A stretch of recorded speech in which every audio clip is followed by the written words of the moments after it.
Well, hello, Math 1342 class. I hope everyone's doing well. This is Mr. King, of course, and I would like to continue the lecture video series and begin our fourth chapter, chapter 4, section 1. And so I hope it can be useful to you, and hopefully you understand. Okay. Well, let's begin class and do some statistics. So here we go. Okay, statistics class. So let's begin. This is again section 4.1, and as usual, I will work on homework problems to help you hopefully understand the concepts and to show you how the particular questions in your homework are to be done. So it's hopefully a 2-for-1 deal, and that's a good thing. So here we go. So you can see in this problem number 1, it states information about a probability experiment that is probably made up, but that's okay. And it talks about the research team went to a small town. They don't describe where. That's okay. And they are interested in the number of televisions per household in this small town. How many televisions are in each home in this small town? Okay. So they don't tell us whether this is a sample or these are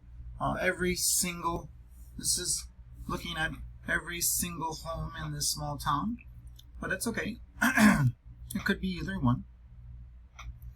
And now they have collected the data and they have summarized it with these frequency counts, just like we did in earlier chapters. And so that part's done already. And here is that frequency distribution information right here in this little table form. And you can see there were some houses, believe it or not. Now again, this is probably made up data, but there were 21 homes that had no televisions, 0 of them. So that would be perhaps surprising, or perhaps not. There were 445 homes or households that had only a single one television in their home, and so forth. 722 homes had 2, and the majority of the homes, this looks like more than half, had 3 televisions in their home. Okay. So again, whether this is a real data set or not, it's really not that important for our practicing purposes.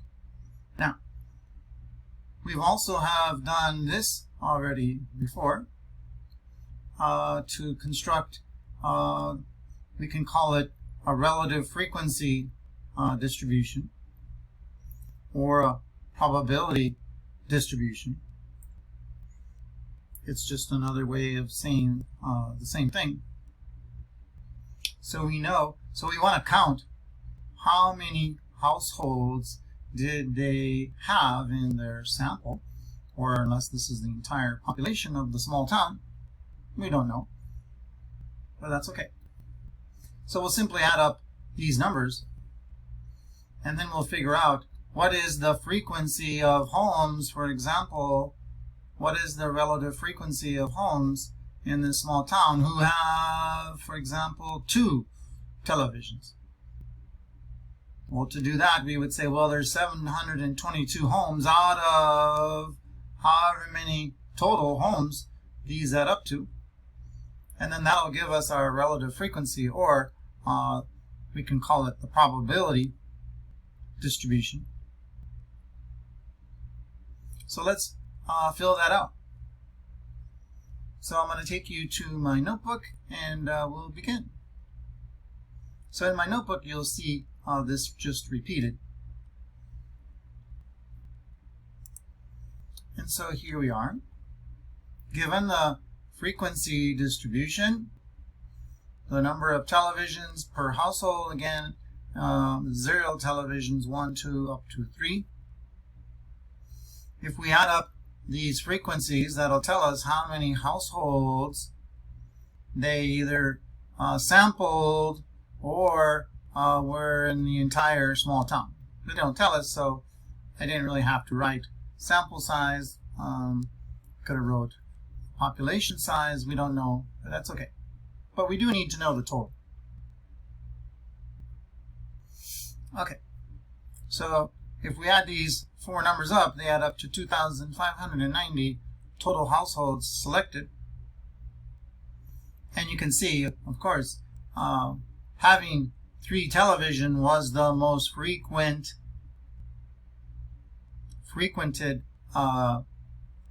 household. Most homes had 3 televisions.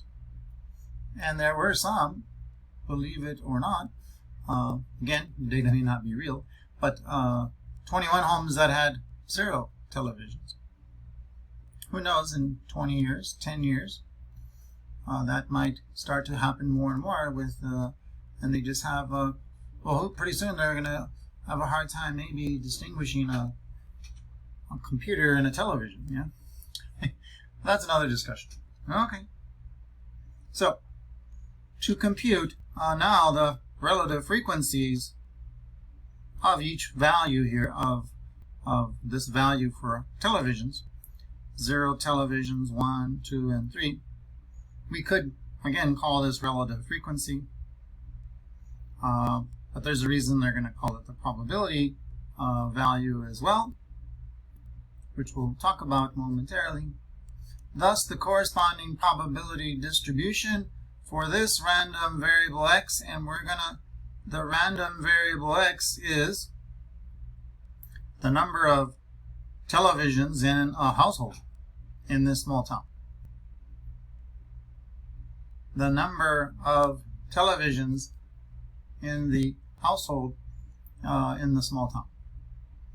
So for 0 televisions, that happened 21 times out of 2,590 total households. So 21 households with 0 televisions out of the total number of households in the sample, the 2,590, and we divide 21 over 2,590 on our calculator, and we get about 0.008, rounded to 3 digits past the decimal point. So you could check that on the calculator. For x equals 1 and x equals 2 and x equals 3, we do the similar thing, the same thing. So the relative frequency for 1 television being in a home in this small town was 445 households had 1 television out of the 2,590 total households in the sample. So 445 out of 2,590. Divide that on a calculator, and we get the 0.172, again rounded to 3 digits past the decimal point, and so forth. X equals 2. There were 722 out of 2,590, which divides to 0.279. And for 3 televisions in a home, there were 1,402 households out of the 2,590 total, and that divides to about 0.541. And there we have we could call this the relative frequency table. But notice they're calling this the probability distribution table for this random variable x. Let me now describe why we can also consider it a probability value instead of just a relative frequency value. The relative frequency value is correct, of course, simply, for example, for x equals 2 televisions in the household, that happened 722 relative to, that was the frequency, 722 households with 2 televisions, relative to the total number of households in the sample, the 0.279. That's the relative frequency.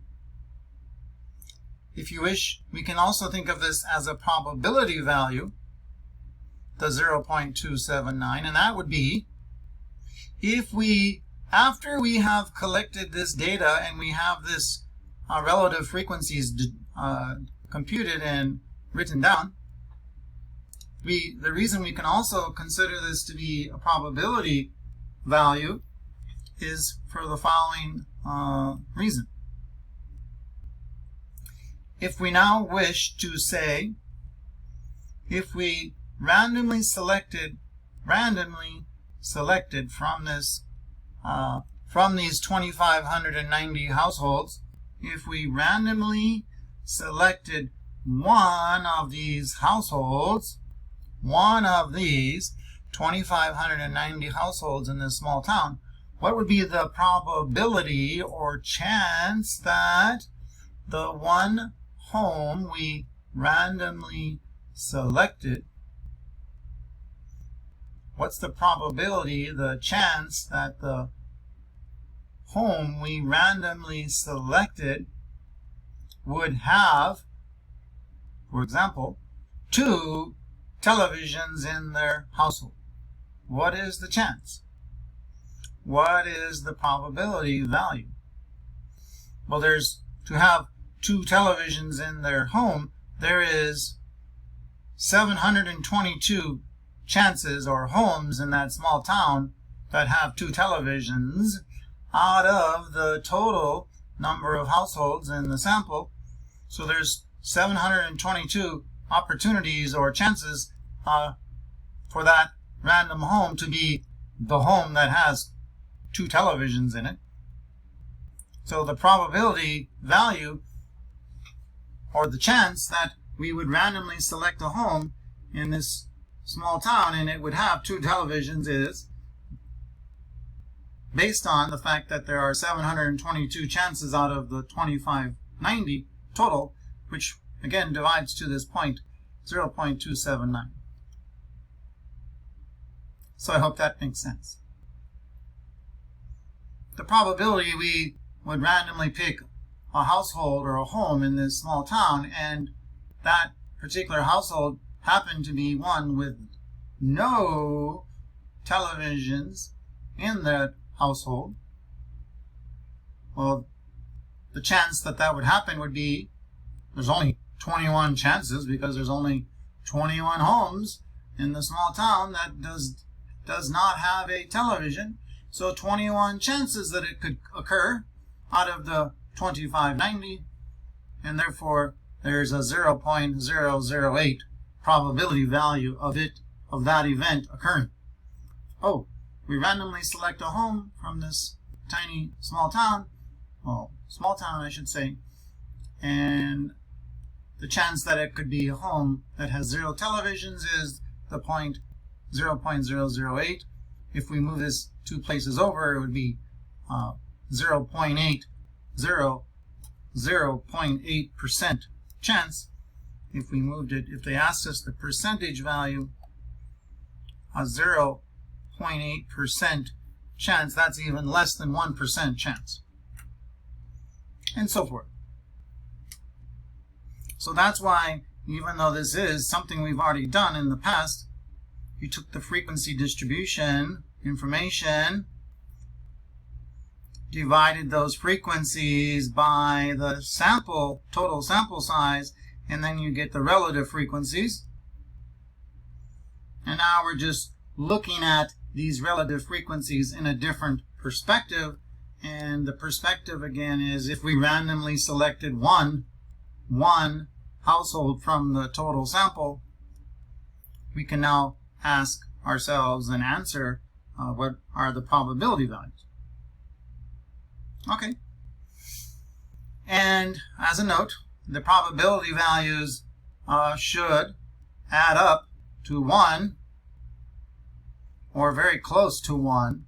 And if it's not 1 exactly, then it's because round off, when we put these in our calculators and we had to round to 3 digits, that means there are times when you add these up and they won't add up to exactly 1, but super close or very close to 1.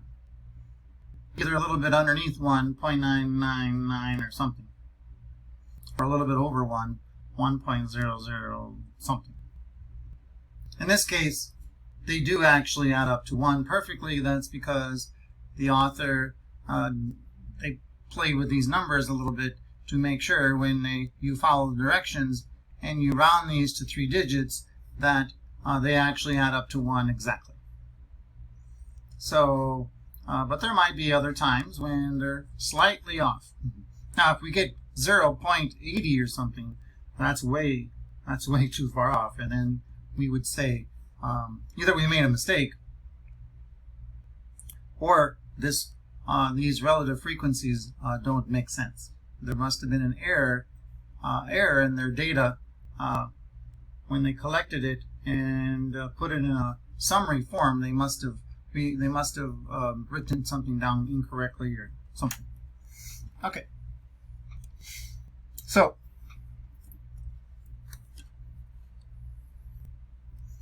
I just wrote it here. Checking the probability, the sum, remember this is summation, of the probability values is the 0.08, the 0.172, and so forth.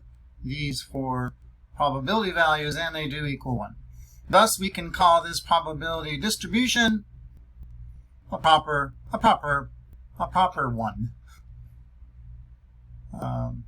because they should add up to 1 or super close to 1. There's nothing wrong, at least with respect to them adding up to 1. Okay, so that's number 1.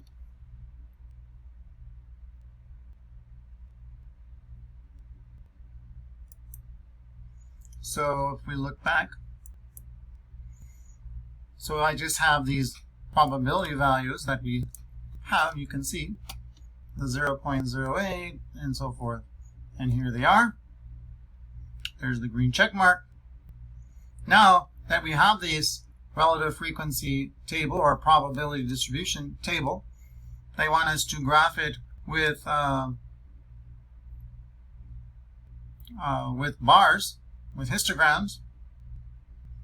And and here we are. And there's 3 of them, and we're supposed to match which one is the believable one that follows this data set. So notice the smallest probability value is at the beginning when there were 0 or no televisions. And that was the smallest relative frequency, the smallest probability value. So this one is supposed to be the smallest one, and it's the highest one. 0 televisions in the home, that happened the least. It was the least frequent, and therefore has the lowest, smallest probability value, not the largest. So this one's out. The one that is the largest is when there were 3 televisions. So when x equals 3, that has to be the highest one. And so this one is wrong. So all we have left is this one. So hopefully it's this one.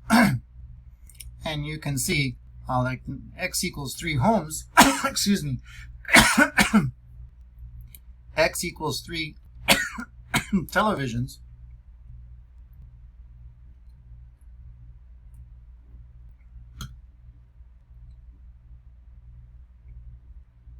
Excuse me. So it's supposed to be a little more than 50%, 54 or 0.541, and so this certainly looks a little bit above 0.5. We can enlarge this. So that looks very reasonable.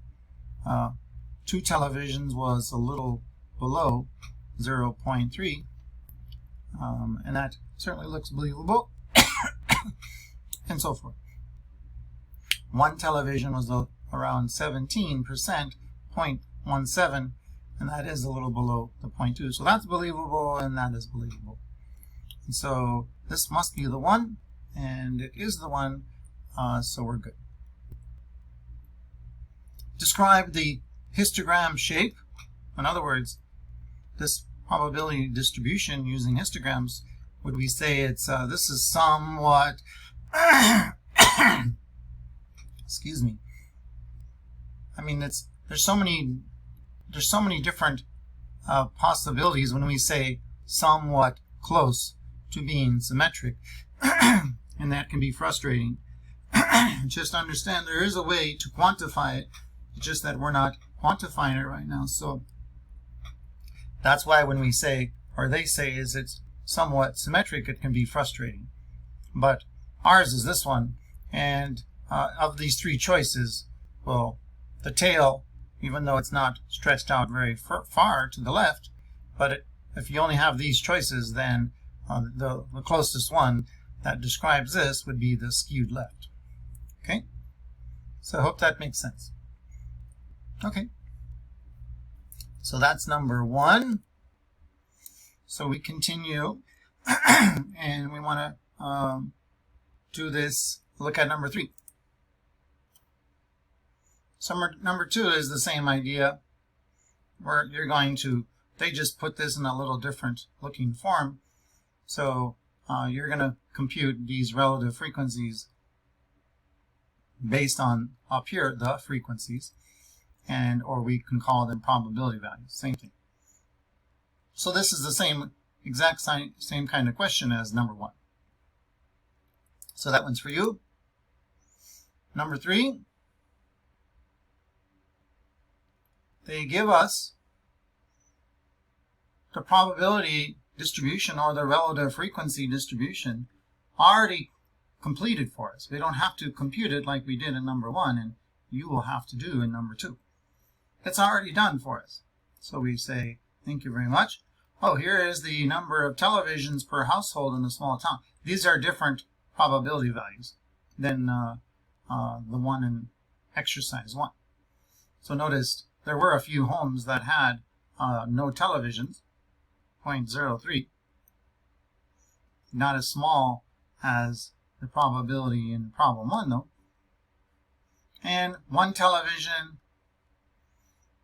about 17%, that's actually pretty close to what we had in number one. And number two, two televisions in the home, this says about 32% of the homes, or 0.32, as the relative frequency value or the probability value. And same with, same idea here, three homes, there were about 0.48 proportion value of homes that had three televisions. Or we could move this over two places and say about 48% of them. Now these should add up to 1 or very close to 1. Okay, so now I'm going to show you my notebook. And here is number 3.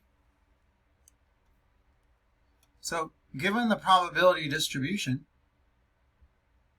which is right here, or you could say the relative frequency distribution, then you're like, why don't they just leave it and call it the relative frequency distribution? That would be, maybe feel more comfortable. It's because now they're going to ask us some probability questions, and then we might feel, or it's possible that people might feel uncomfortable saying, why can I use the relative frequency distribution table or the relative frequency values to answer probability questions?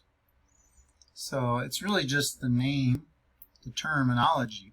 So realize that the relative frequency and the probability value really have the same values here in this situation, in this kind of situation, when your random variable, which is counting, this random variable is counting how many televisions there were in the household, in the house, in the home.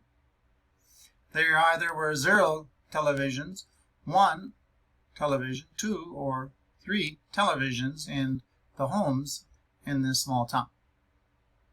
And again, this is probably made up data, but even if we went to a small town and did this, who knows what it would look like, the data, but there might be some with more than 3. But anyway.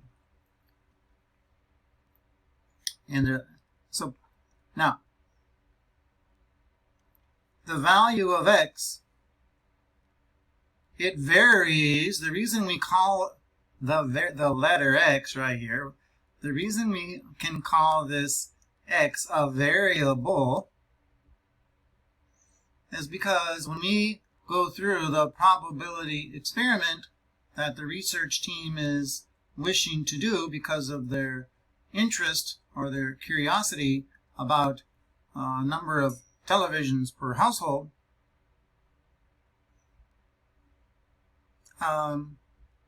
they collected, they will not know how many televisions.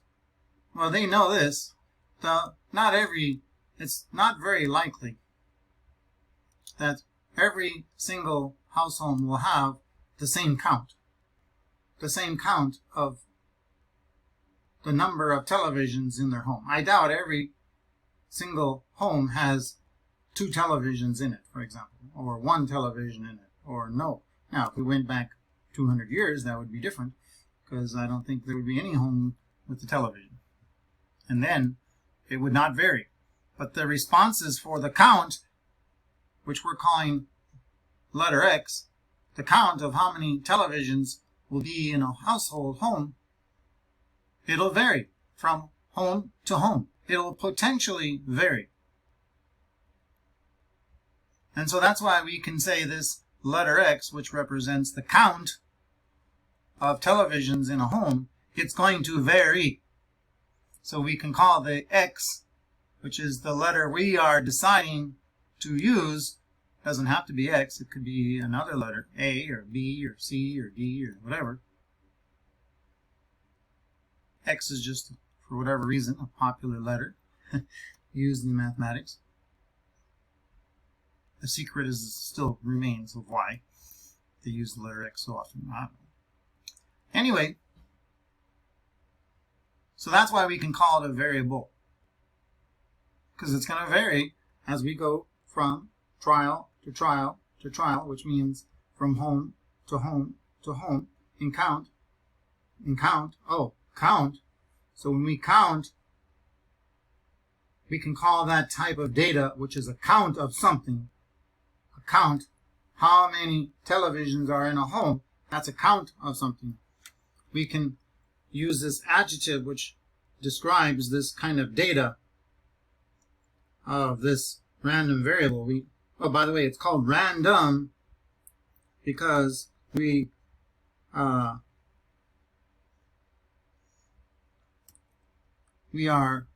depends if we were picking every single home, but if we were now to ask the question, what's the probability of a randomly selected home in this small town of having 2 televisions? Well, now we would, you can see this variable X will depend on the random home that we have selected. So random variable X, it'll be a random value of X, the count, until we have randomly selected the home, and then we will write down, we will take note of how many is the count, X. The X value is a random variable, and because it is a count of something, another adjective to further specify this kind of data, that when you randomly pick something and it's a count of something, it's a counting of something instead of a measurement, like temperature would be a measurement instead of a count. Or the measurement of how much fluid is in a bottle. That would be a measurement that has to be done versus counting that would have to be done. Oh, I need to count the number of televisions in the home. Oh, then that's a discrete type of data. Discrete variable. X is a discrete variable because, and we can say discrete random variable because we randomly select a house. We know the count can vary, so it's a variable, and it's a count of something, so it's discrete. If we measure something, then we're going to call that continuous. A continuous random variable. And that's starting with chapter 5. Okay. So, here is the probability distribution table already computed for us. Note, if we do add these all up, they do add up to exactly 1. So that's good. Remember, they could be off a tiny bit and be super close to 1. But again, they made this nice so that, well, they made the numbers up. There they are. And it adds up to 1. Okay.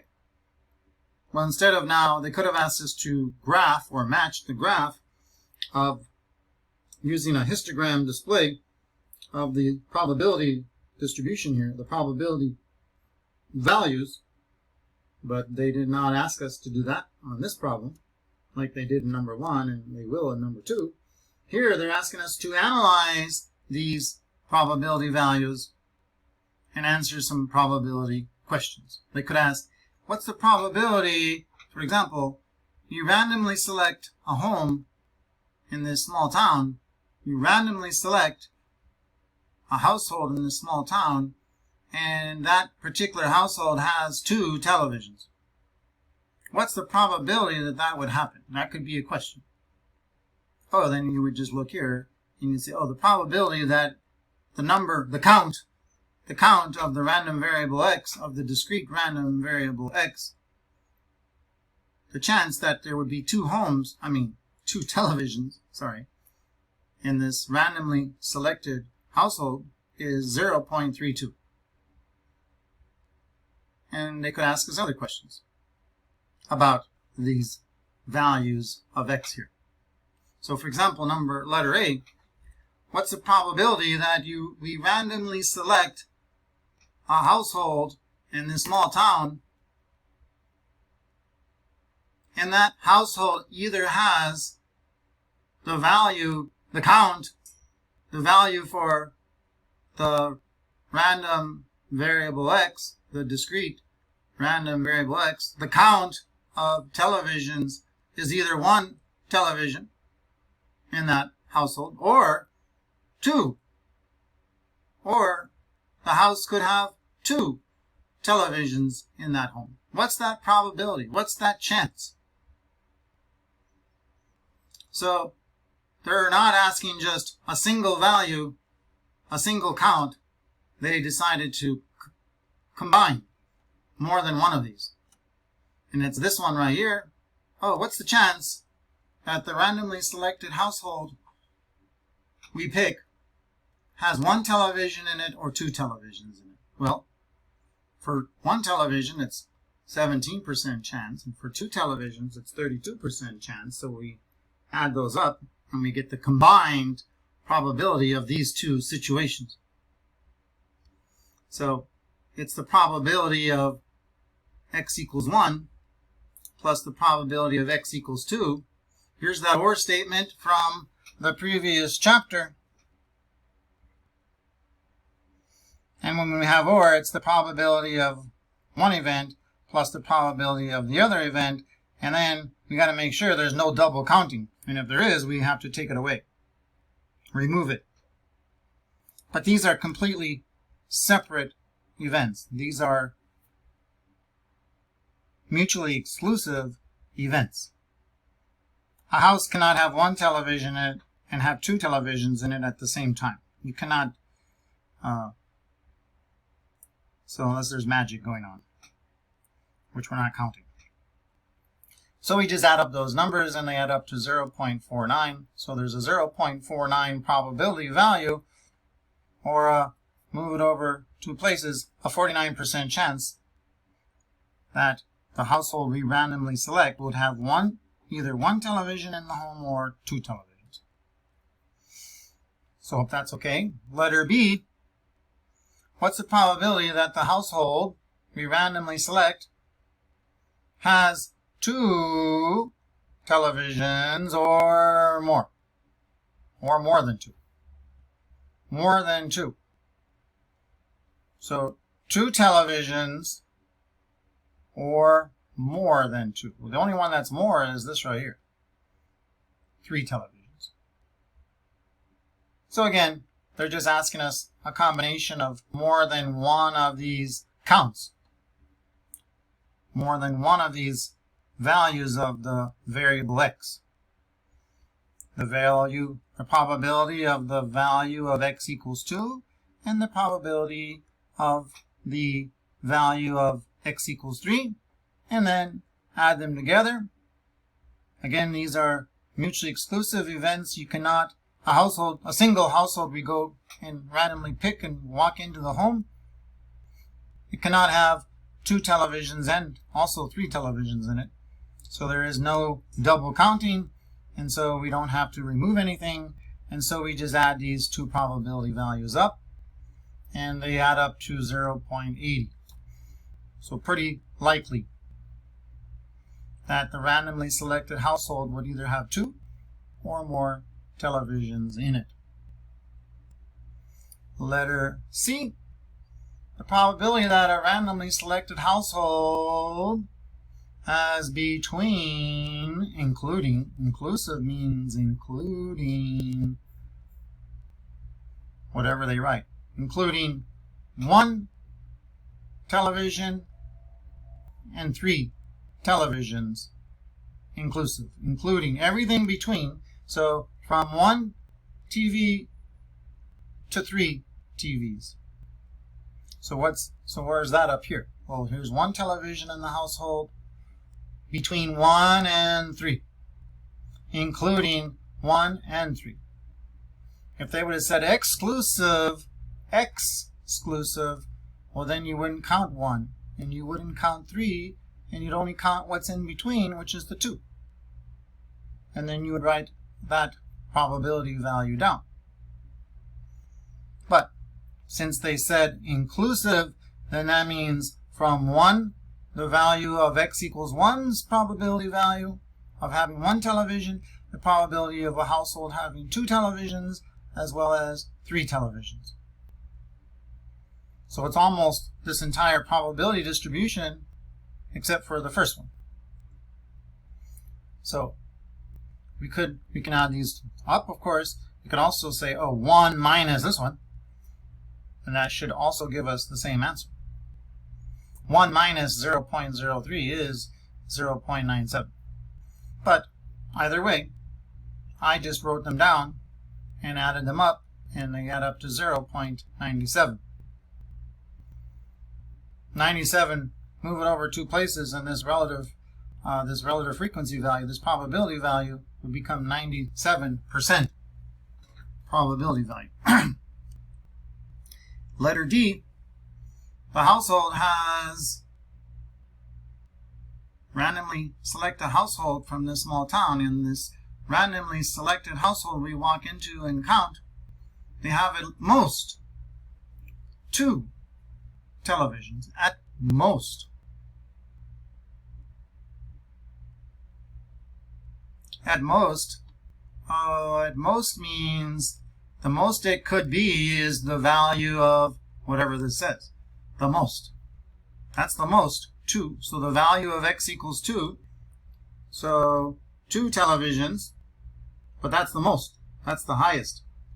Or anything smaller than that. All values that are smaller than 2 televisions in the house. So what is possible? What is smaller values than 2 televisions in a household? Well, it's either 1 television in the household or no televisions in the household. So that's just a fancy way of saying all 3 of these. This one, this one, and this one. So it's the probability that x equals 0 plus x equals 1 plus x equals 2 and you add these up and we get 0.52. Okay, class, so now we're going to check.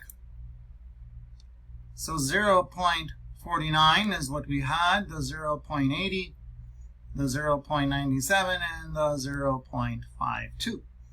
And they're all correct. So I hope that makes sense. And that is problem 3, of course. Next, I would like to go over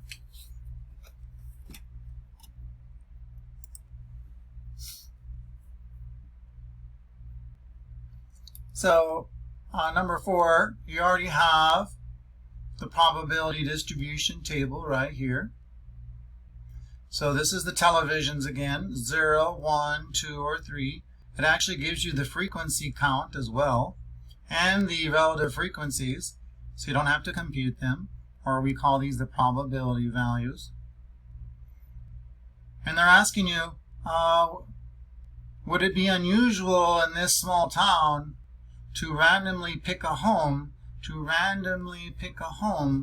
Would it be an unusual event if we randomly picked a home, walked into the home, and we saw and we counted 0 televisions, no televisions in the home? Would it be, quote unquote, an unusual event?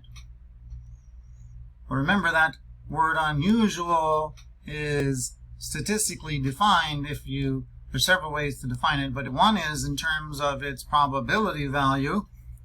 If it's less or equal to 0.05, less than or at the largest equal to 0.05. If it's less or equal, then we call it statistically an unusual event. So are any of these probability values less or equal to 0.05? Well, this is bigger. This is bigger. This is bigger. 0, 1, 0. This is smaller than 0.05. So this is an unusual probability value. So that means randomly going into a home in this small town and counting 0 televisions, no televisions, would be an unusual event. So what makes it unusual? Because there's 26? Kind of. It's 26 out of all the total. But more importantly, it's because the probability is less than 0.05. They really should say less or equal. Well, it's okay, because it is less than 0.05. So, nice work. So, I'm going to pause the video here. I have to go to a meeting and I'll be back. Okay, so we'll start again. Okay, goodbye everyone for the moment.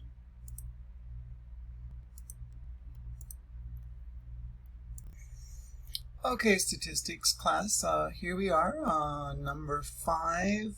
I just want to make a comment. You can do the problem. It's fairly quick. It's about as quick as it gets on this course. We have talked about that the probability distribution table had these relative frequency values, or these probability values, have to add up to 1. So if they're given us an empty probability value and we know the remaining probability values, then of course we can just add these up that are here and then figure out what's missing, what value is missing here, because we know all of them add up to 1. Yeah, so use that and figure out that missing value. Okay, and number 6 and 7 are similar. They are not missing any probability values, but they just want us to check, is this a legitimate probability distribution table? And to do so, well, these probabilities have to add up to 1. So if we check, that's the 0.10 and the 0.20 is 0.30. 0.30 and 0.30 is 0.60. 0.60 plus 0.20 is 0.80, and 0.80 plus 0.10 is 0.90, or 0.90, and of course something is missing here. So, because they need to add up to 1, and they're only adding up to 0.90. So therefore, it cannot be a legitimate or proper probability distribution. And they mention discrete because these are counts. They don't tell us what it's about, but that's okay. So this part is okay, it's just this part is not. Because for all these values of the random variable x, their probabilities, their relative frequency values need to add up to 1.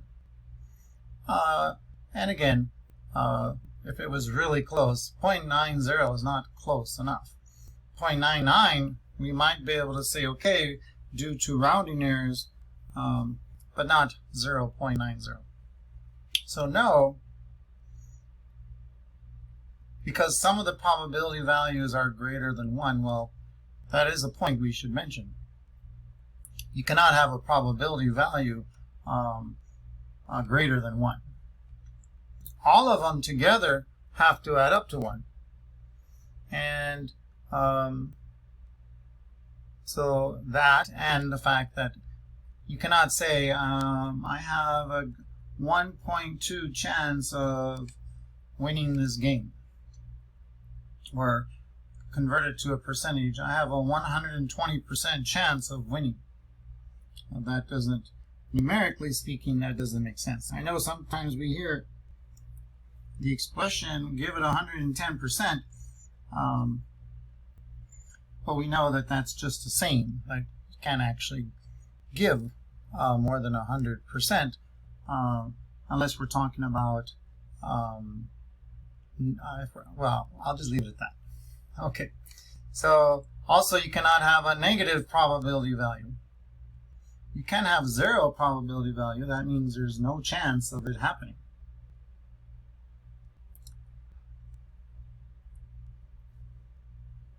So we know it's larger than, so it's not because of this. There aren't any probability values greater than 1 here or less than 0 here. So that's not the issue.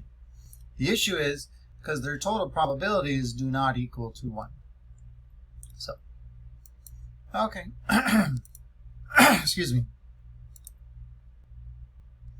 And this is a similar question, except that instead of decimal values, they are fractional values. So you would just either put these all on a calculator and add them up.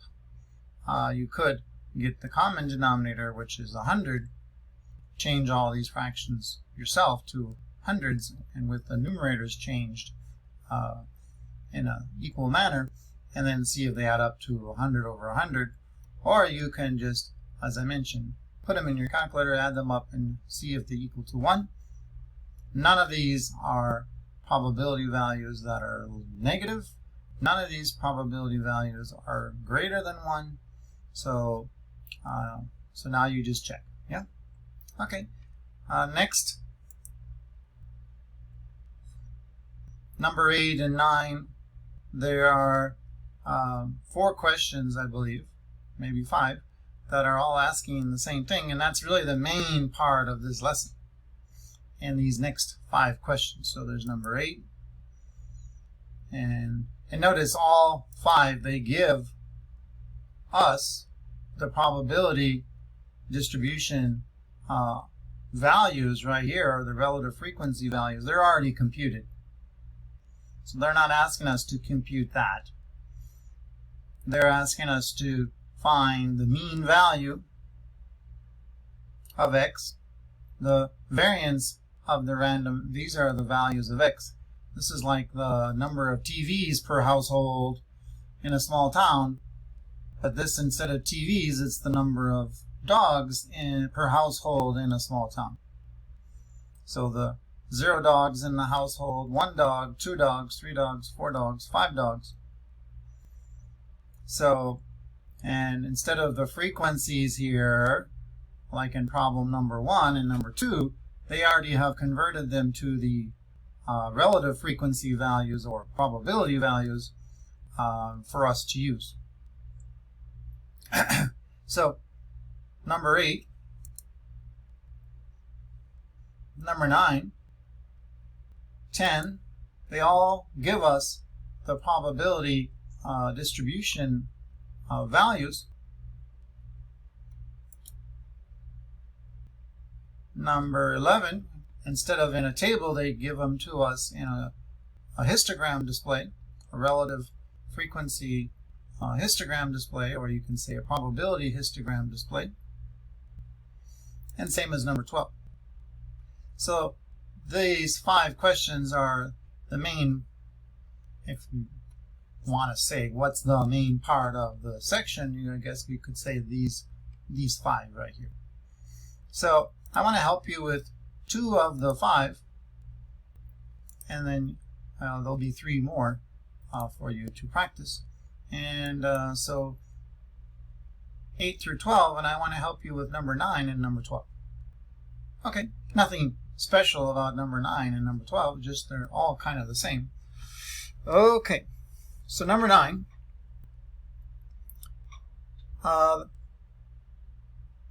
Here's again the probability distribution of the number of defects per 1,000 machine parts inspected. So I'd like to take you to my notebook here, and we'll continue our discussion. So number 9.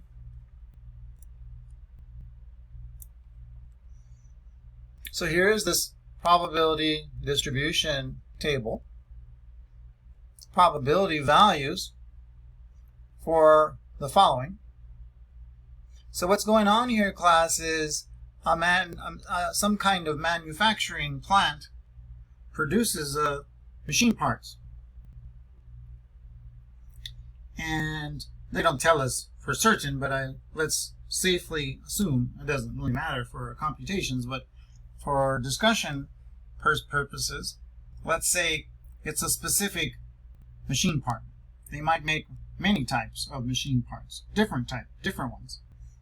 But let's say this data is in relative to one particular machine part. Who knows for what? Could be for a vehicle or some kind of household appliance or tool, who knows. But it's just one machine part, specific machine part that this manufacturer produces, and what they have noticed is they would have had to, they don't tell us how many times they repeated this experiment, but the experiment would be, and this is part of quality control, it can also be part of Consumer Protection Agency checking the quality of the machine parts as a duty, civic, or sort of an obligation to protect the consumers and to ensure that the manufacturer is doing their best to keep the machine part failure, to keep it very low. So they go and randomly pick 1,000 of these parts from the manufacturing line. They have them tested, and then they get a count of how many are defective out of 1,000. How many of the 1,000 parts, upon testing those parts for whatever function they are to do, and they test to see how many of those 1,000 are defective. Now what they're not telling us is this has been done over and over and over again, and these probability values are based on doing this experiment many times or just once. We don't know that, but that's okay. Of course, if you repeat this, then your results are more statistically valid. Although even doing it once, you did 1,000, so that's still, if it's done randomly, then that's good. That's okay still. But anyway, that's a separate discussion. So, according to this data, which is probably made up, but you can imagine that it could. This does happen all the time. And so it turns out, however this data was collected, or if it was made up, but let's pretend that it was real for discussion and understanding purposes, that there were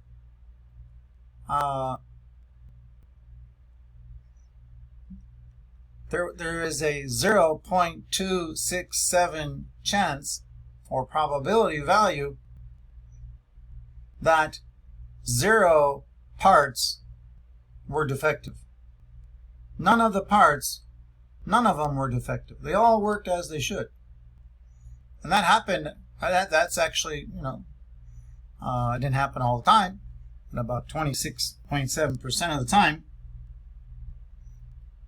So we can kind of assume that this experiment happened more than once, but again, okay. So, and what is the percent chance that, or how often when this probability experiment was done, did 1 out of 1,000 parts, after testing them for what they're supposed to do, only one machine part out of 1,000 was defective. And that happened this many times, this amount, about 29% of the time, or 0.290 is the probability value. So, and so on. Now, hopefully these probability values decrease as the number of the value of this variable x becomes more and more, larger and larger.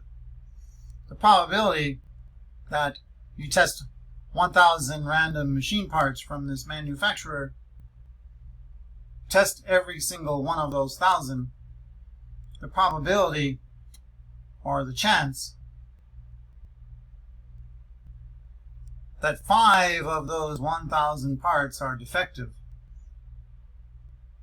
is this probability value right here, 0.015. Or if you move this decimal place over 2 places, it's 1.5% chance. Now, it's another discussion is if this is good or not. That's something that we would study as a person, if they decide to become a statistician or an actuary, or but anyway. So another way to interpret these probability values would be to say the following statement. If we randomly went to this manufacturing plant, already have spoken, well, I don't know how they would go about it, but perhaps there's an agreement with the manufacturer, or maybe there's an order from a judge or the federal government or the state government or who knows, that the quality control people or the Consumer Protection Agency could go in any time in the next, who knows, year or 6 months, or I don't know. That would be something that would have to be worked out. And they could go in there and do a random quality control check any time they choose, and several, maybe more than once. And so So now we could ask this question: what would be the probability value, or the chance that they go and check 1,000 randomly selected machine parts? What would be the probability that, say, three of the 1,000 parts don't work after we test them? That 3 of them are defective.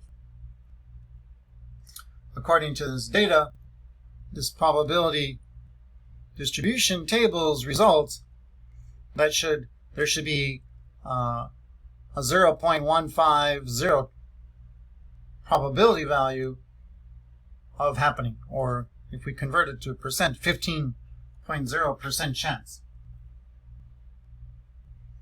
As we get into the future chapters, we're going to talk more about what would actually happen. For example, we should hardly ever get 5.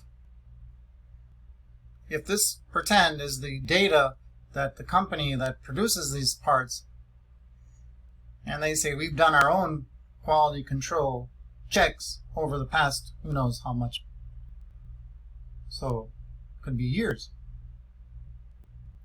and they say the chance of 5 parts being defective out of 1,000 is only this probability value, 0.015, or a 1.5% chance.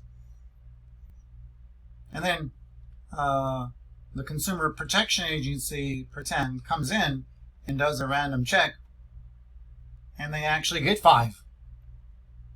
So, and they know that this should only happen about 1.5% of the time, and then the one time they came in and did it, it happened.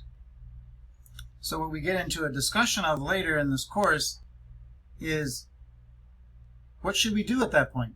Should we say to ourselves, you know what, it was just one of those 1.5% chance that we would test 1,000 of these parts randomly and get 5 of the parts being defective. It was just bad luck. Or we might say, hey, this should almost never happen.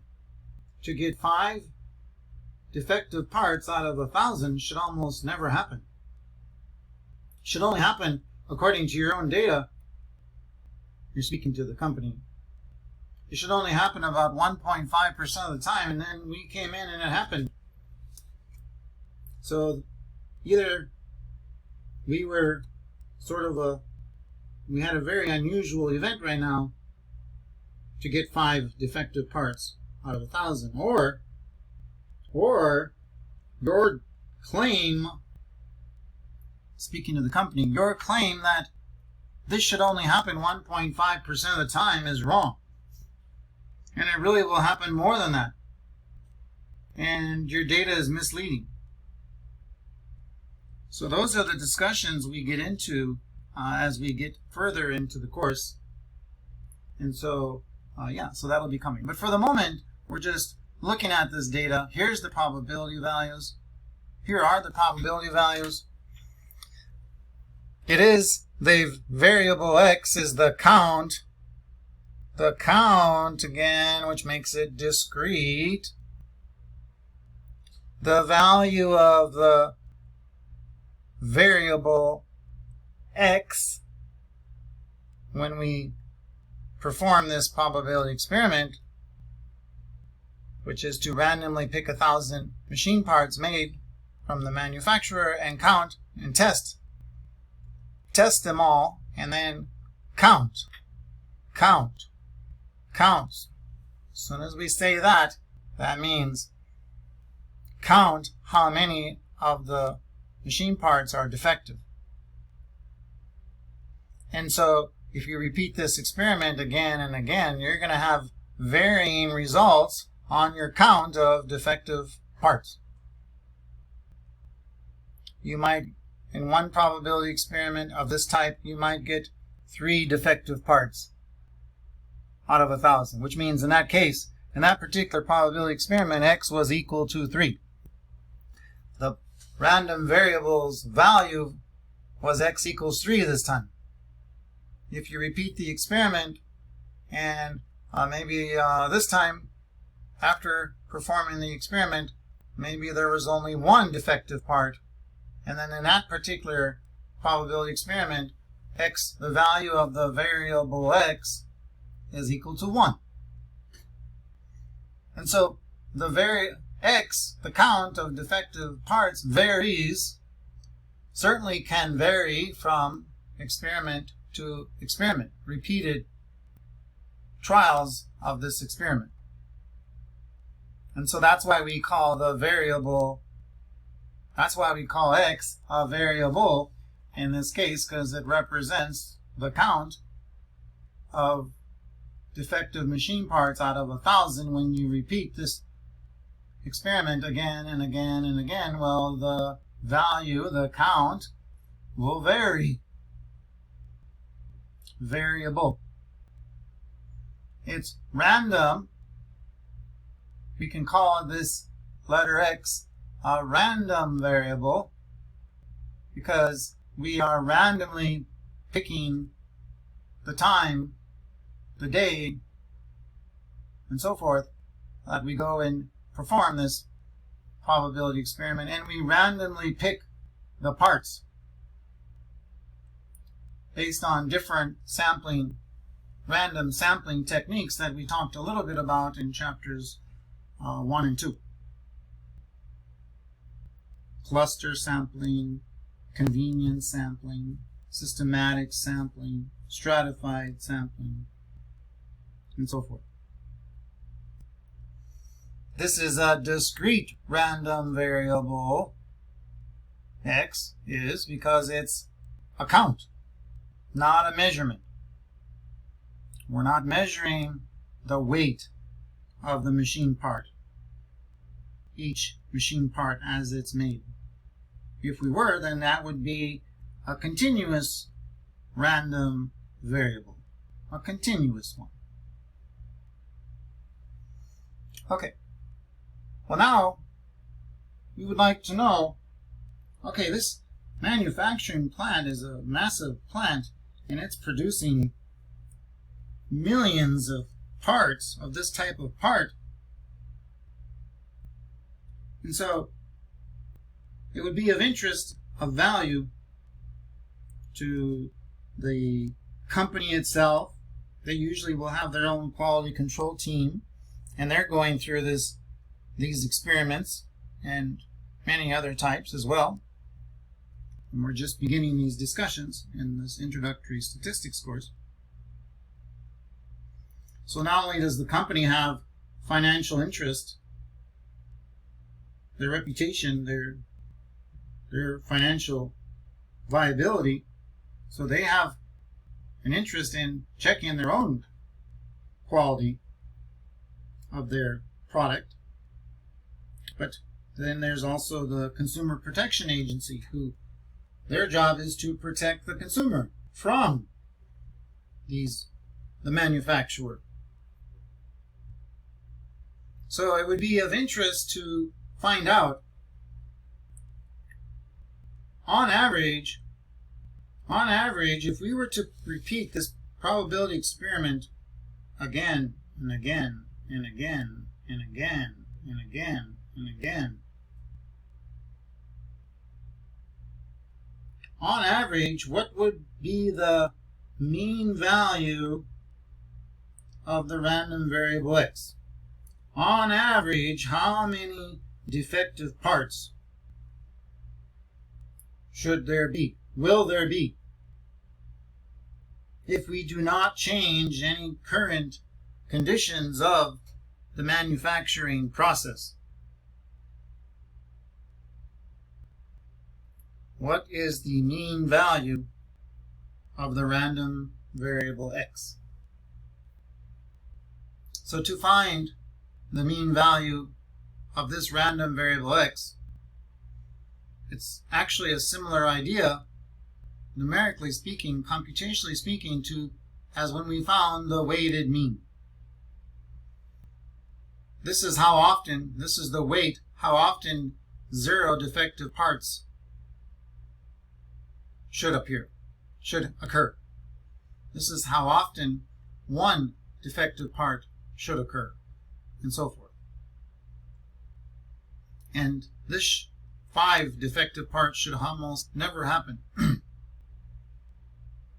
So to compute the mean value based on the probability distribution values of this random variable x, we can use this formula right here.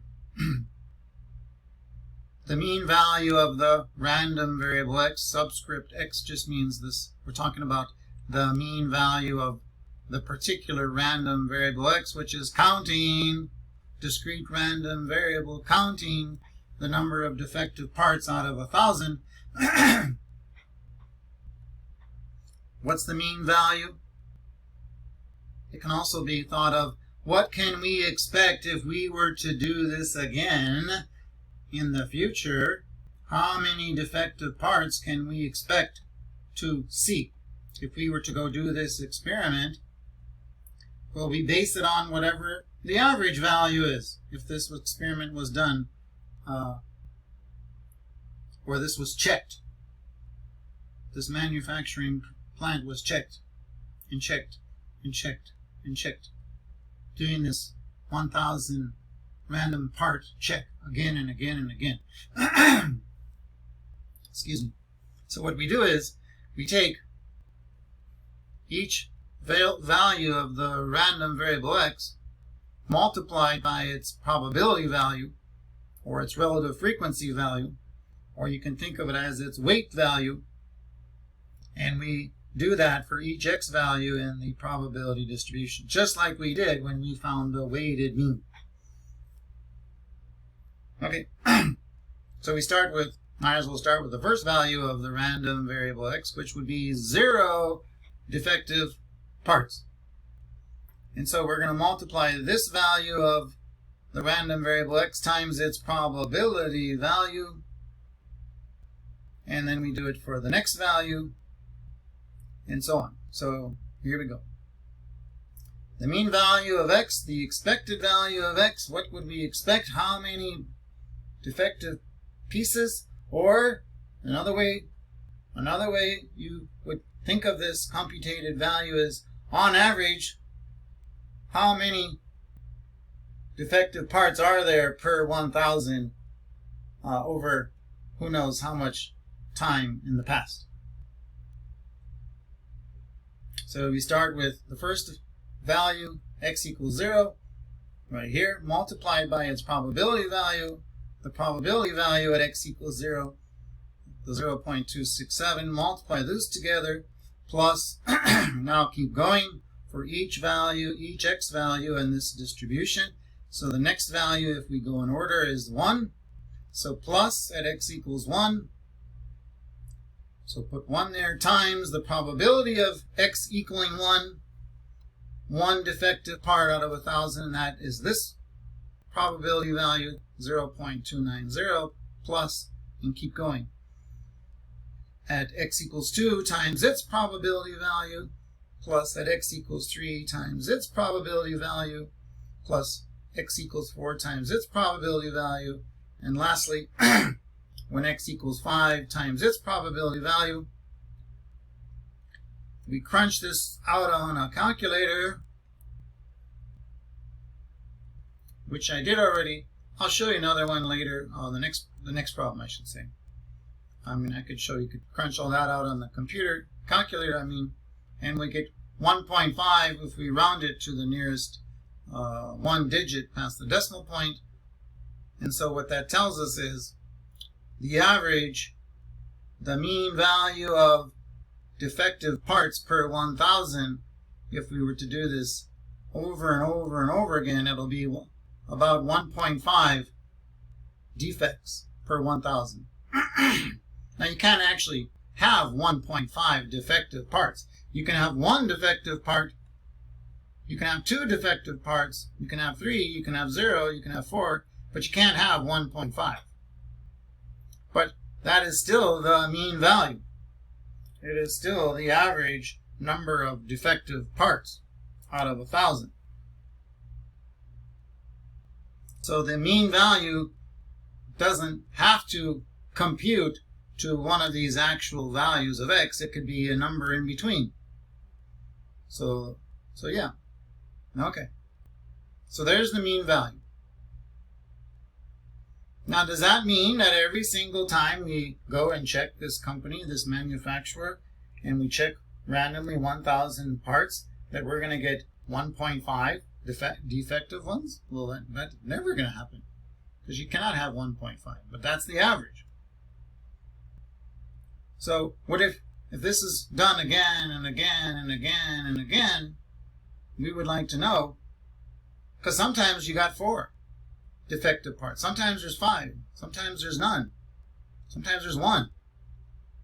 So, on average, how far away will each probability experiment, each time we check 1,000 randomly selected machine parts, and then count how many, and test them and count how many of them are defective? Well, it's going to vary because it's a variable. And we know the mean value is 1.5, and now we want to check further into this data by saying, okay, well, we know it's going to vary. It's going to vary. So on average, what is the typical distance or deviation that the probability experiment, after we check the 1,000 and we count and we get the value of x, on average, how far away is our x value away from 1.5? What is the average or typical deviation or standard deviation of this probability experiment away from the mean value? And so this is what we talked about in chapter 2, right at the end of it. Talked about standard deviation. But to compute the standard deviation, you have to know the mean value, and then you have to compute the variance value. And then once you get the variance value computed, we then take the square root of the variance to give us the standard deviation. And so that's what we're going to do. So here is the variance formula to compute. Here is the notation. If they're going to call this a population, so we'll just use this symbol we learned, sigma squared, the variance of the random variable x. And to do that, you take each x value and see how much did it deviate from the mean value. And we have to square those deviations, remember. Otherwise, the deviations would add up to 0.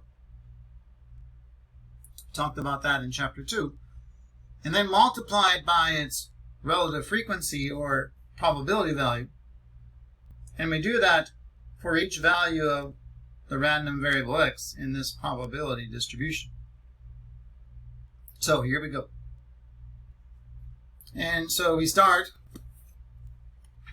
So the variance of this random variable x is equal to, by computation, start with the first value of x, which is the 0. Find out how far was 0 away from the mean. So to do that, you subtract 0 minus 1.5 squared, so that they don't add up to 0. Multiply it by its probability value, which is the 0.267. And okay, now we've done it for the first value of x. Now we do it for x equals 1, and then again x equals 2, and so forth.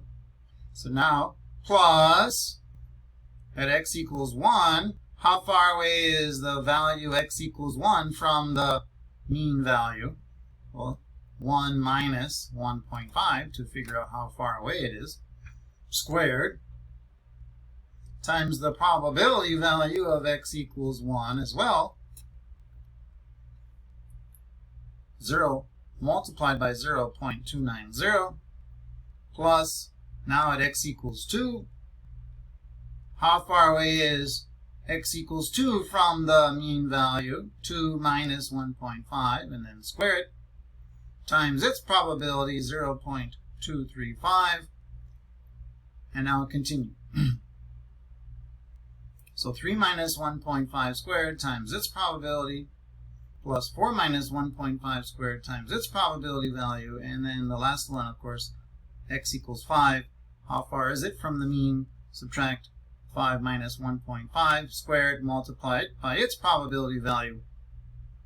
And then we put all that in a calculator. I will show you on the next problem how to input it if you need any assistance on just putting all this in a calculator. This all computes out to 1.52. There's digits after that, but they ask us to round it to one digit, so we say 1.5. It's just a coincidence, which I wish they wouldn't have done.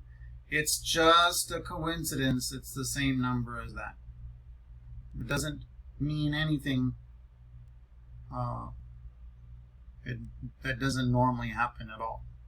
So don't think that this variance value of the random variable x has to equal the mean value. It has no. So the variance value of this random variable x, sigma sub x squared, is around 1.5 defective parts per 1,000 squared. When we square this right here, we get that sort of nonsensical unit squared idea that we had before in chapter 2 when we were introducing variance. Okay, now we really want the standard deviation of the random variable x. But to do that, you first have to do this computation, which is the variance computation, and then take the square root of it. So the standard deviation of this random variable x, what is the typical distance deviation difference of all? If this experiment was to be repeated again and again and again and again for hundreds and hundreds and hundreds and hundreds of times, not that we would actually do this, well, maybe, but not the Consumer Protection Agency, maybe the manufacturer, but what would we expect to be the standard deviation? How far, when we do this experiment and we get our count of how many defective parts, oh, it's x equals 3 this time, oh, or say it's x equals 2. Well, how far away is our result of our one experiment, x equals 2 result, 2 defective parts out of 1,000? How far away is that from the mean? Oh, well, 2 minus 1.5 is 2 minus 1.5 is 0.5. Oh, but then you do it again and you get x equals 4. Okay, what's the deviation of our experimental result, the value of our random variable x, this time from the mean value? Oh, it's 4 minus 1.5. 4 minus 1.5. Oh, that's 2.5 then, this time. Oh, and then you do it again and you get 5, but that won't happen very often. And if you do this hundreds and hundreds and hundreds and hundreds of times, theoretically speaking, then what would we expect the distance from the typical distance or the typical deviation from of our probability result, our value of x relative compared to the mean value? So that's what we just are about to compute. And so that's the standard deviation, the standard distance of the experimental probability experiment result, our x value, the count of how many defective parts we get, how far away is that result from the mean value? What would we expect this typical distance to be, this typical deviation, this standard deviation? It is the square root of the variance value, the square root of this sigma sub x, this sigma sub x squared, which is the square root of the 1.5, the 1.5 of the variance value, not the mean value. And we get that in our calculator is 1.2. So that is our standard deviation, 1.2 defective parts per 1,000 made. Okay, so let's go to our assignment page.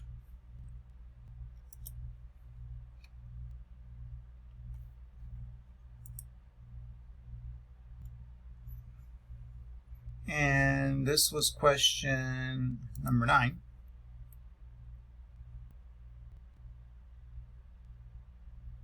It kicked me out because I was talking too long. I won't talk that long on the next one. So the mean is 1.5. That's what we did get. Remember, the variance is 1.5, and we said that's just a coincidence, a numerical coincidence, that it's the same as that one. The standard deviation we just talked about was 1.2. And now interpret the results. So these are blanks that we would choose from on our question. And the mean is 1.5, which we have up there. So the average batch, the mean value, the average batch of every 1,000 parts will have around 1 to 2 defects, because you can't have actually 1.5, but so that's why they say here 1 or 2 defects is what you would expect if you were to go randomly check 1,000 parts. You would expect 1 to 2 defective parts per 1,000, because the average is 1.5. The mean value is 1.5. The mean value is 1.5. So the average you would expect is either 1 or 2. The standard deviation turned out to be 1.2 computationally. So the typical number of defects in a batch of 1,000, if you did this experiment over and over and over and over and over and over and over again, you won't get 1 or 2 defective parts every single time, but you can expect that what you will get, the typical amount that it could deviate from this, is about 1 defect. So don't be surprised if you get 0 a lot, or 1 more than, or the 0, or the 1, or the 2, or even 1 more than 2, which is 3. So that's what you should see most often. Anything beyond 1 standard deviation becomes less and less common. Okay.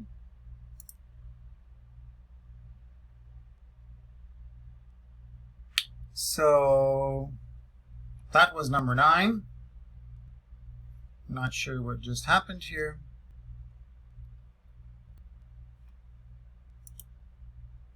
Yeah, something's wrong here.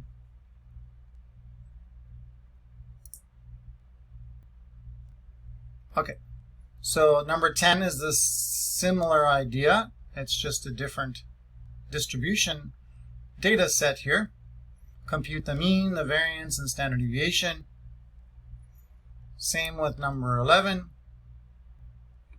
except the data is given in this format in a histogram display, visual versus a table.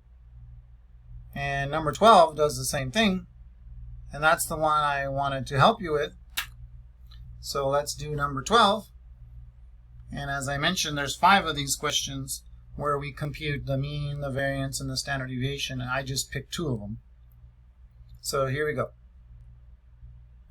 So here are the values of this. What's going on here is not counting the machine defective parts per 1,000 this time, but something else. What is the something else? Reviewer ratings on a published book, a recently published book. So there's lots and lots of reviewers who review whose job it is to, well, read the book and give their opinion. And so, and the choices they have is a rating of a 1, a 2, a 3, a 4, or a 5. 1 is the lowest rating, 5 is the highest rating, and here are the probability values of these ratings. So it must be apparently a good book, whatever that means. The ratings were high. Notice this is as we go higher and higher ratings, there were more and more reviewers who rated it with a higher rating. Or another way you can read this probability histogram display is to say, if we randomly pick one of these reviewers who reviewed this book, if we randomly pick one of these reviewers who reviewed this book, what is the probability value? For example, what's the probability that that one reviewer we randomly pick giving the book a rating of a 3, for example? Oh, it's a 0.216 probability value.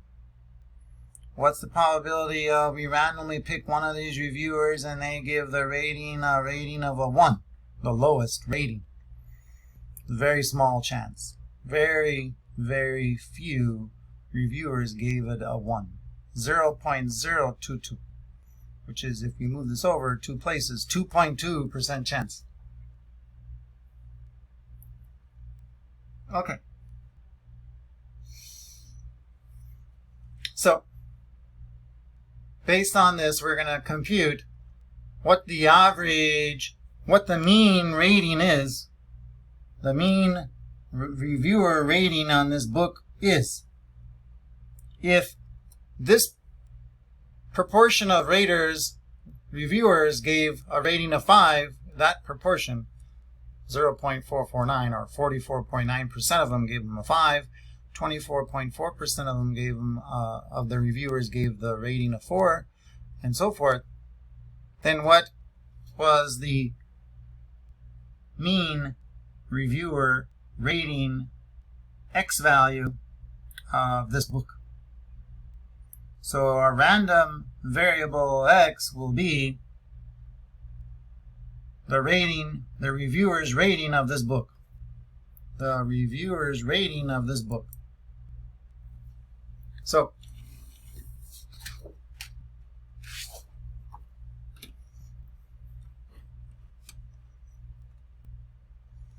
we have number 12.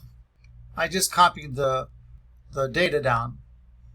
So I initially wasn't really looking because I went to my notebook and I thought they started with 0, but it's just rating of 1, 2, 3, 4, or 5. So no rating of 0. And here are the respective relative frequency values, or we can say probability values, for these respective rating values.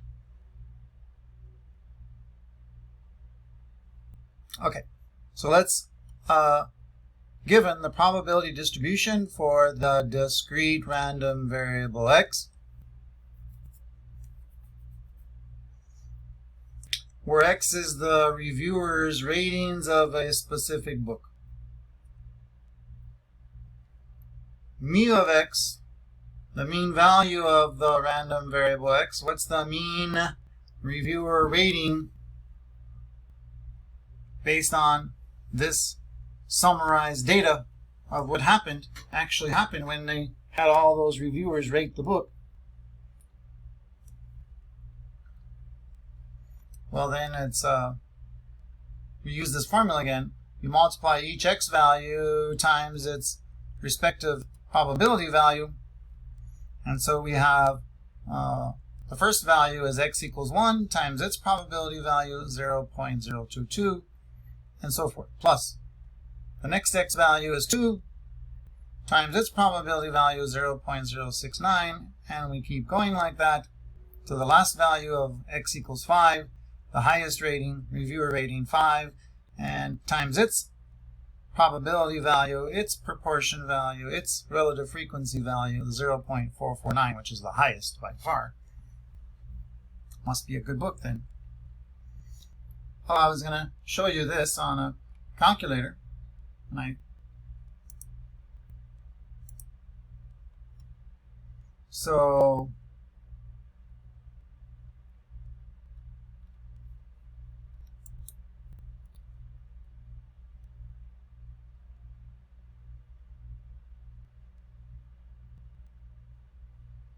So I don't want to lose this line because this is the one for the variance computation. So let me just show you that first so I don't lose it and I have to type all this in again.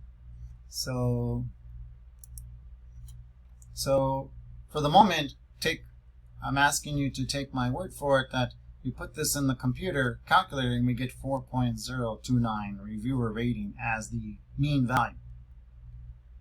The mean reviewer rating, or the mean value of the random variable x, 4.029. And the reason it's that high is because there were so many more ratings that were in the 5s and the 4s. That's where the most of them were. Yeah, there was 20-something% 3s, but these are really quite a bit smaller. So the mean value is a little bit more than 4. Okay, let's compute. To compute the standard deviation, we first compute the variance. So to get the variance value of this discrete random variable x, we use this formula again. How far is the x value away from the mean value squared times its probability value for each value of x, just like we did in the last problem. And so now we take each x value starting with 1, and we want to know how far is this value of x away from the mean value. So to figure out how much it is away from the mean value, you subtract, which is called our deviation. This x equals 1 deviated from the mean by this amount by subtracting 1 minus 4.029, then you have to square it, times its probability value of 0.22, plus now you repeat this for the next x value, x equals 2, and how far away is the 2 from the mean value? So 2 minus 4.029 squared times its probability value, plus continue with the 3, continue with the 4, continue with the 5. Put that in the calculator, and we should get this 1.14 as the variance, and then we'll have to square root it to get the standard deviation. But let me show you this computation because I still have it.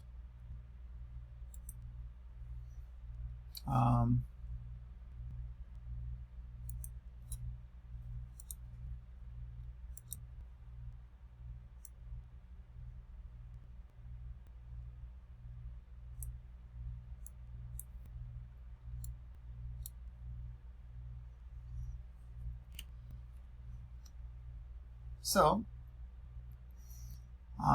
make this a little bigger.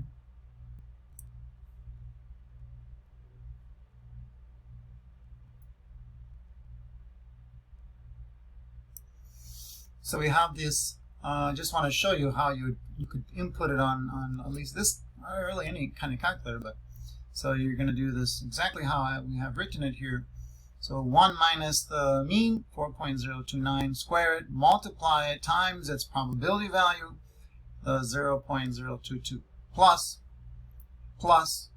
the next value of x was 2, 2 minus the mean, 2 minus 4.029, and then you have to square it, times its probability value, the 0.069. That's this term, and then continue. Plus 3 minus the 4.029 squared times its probability value, 0.216, plus the next value, 4 minus 4.029 squared, and now I ran out of room here, so, and now you can see all of it. Plus 4 minus 4.029 squared times its probability value, the 0.244, plus the last one, 5 minus 4.029 squared times its probability value, 0.449, and we get 1.138, and to 2 decimal places, which the directions ask, we round this 3 up to a 4 because the next digit is an 8. So 1.14 is the variance. Then we have to take the square root of the variance to get the standard deviation, and the square root of 1.14 is this 1.0677 blah blah blah.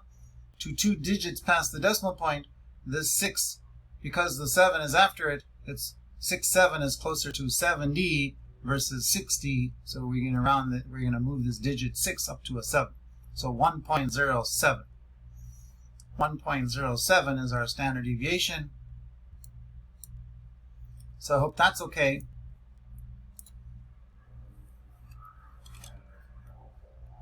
And I wrote it here.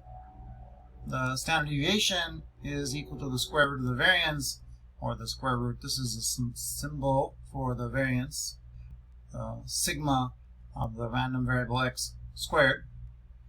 And thus, the standard deviation of the random variable x is equal to the square root of the 1.14 that we have here, the variance value, which is about 1.07 reviewer rating units. The variance was reviewer rating units squared, which is that nonsensical having to square the units, but that's what the variance does. Okay, so we go to our MyStat lab, and then we input the answers, which I already did. If I can get back to it. Here we go. The mean value was the 4.029. Notice they said here, do not round. And it happens that when we put this in the calculator, it was precisely 4.029. The variance, we did round to 2 decimal places of 1.14. The standard deviation to 2 decimal places, 1.07. Now interpret the results. So just depends what they say here. Select all that are true. The average rating for the book is approximately 1. What did we get for the mean value? 4.029. So the average value is about a 4. The average rating for this book is approximately 4. Here's the first time, and we start to see a slight distinction between the terminology of the mean value and the average value. And so I don't want you to get unnecessarily, needlessly overwhelmed by that slight distinction, but what they're telling us here is the mean value is the computed value, 4.029, but you really can't have a reviewer give a rating of 4.029. They can only give a 4 or a 5 or a 3 or a 2 or a 1. So the slight distinction, maybe for the first time in our mathematical life is this distinction now between the mean value and the average value. And it really only applies with discrete random variable because of the count. So the mean value is 4.029. The average value is then what is the closest actual value that could actually occur when we do this probability experiment. When a reviewer rates this book, what actual value is closest to the mean value of 4.029? What's closer? 5, 4. On the last problem, it was a 1.5 was the mean value, and then they wrote the average value was a 1 or a 2, because they had to say both, because 1.5 is right in the middle between 1 and a 2. And that's why they said the average value in the interpretation question, what is the average? The average value then is, well, what's 1.5 closer to? Well, it's actually the same distance away from 1 and the same distance away from 2. So we say the average value is a 1 or a 2 defects per 1,000 machine parts in the last question. And here, if the mean reviewer's rating value is 4.029, then the average value is whatever actual value you can actually have when this book is reviewed, which is a 1, 2, 3, 4, or 5, and 4 is the closest one. So therefore we can say, okay, well then the average rating for this book is approximately a 4. Why? Because the mean value was 4.029. Okay. So don't get too worried about that. The typical rating deviates from the mean by about 1. By about 1. And so, yeah, the standard deviation was a 1.07, so the typical rating value will deviate from the mean by about 1. So those two. Okay. So I hope that makes sense. That's number 12.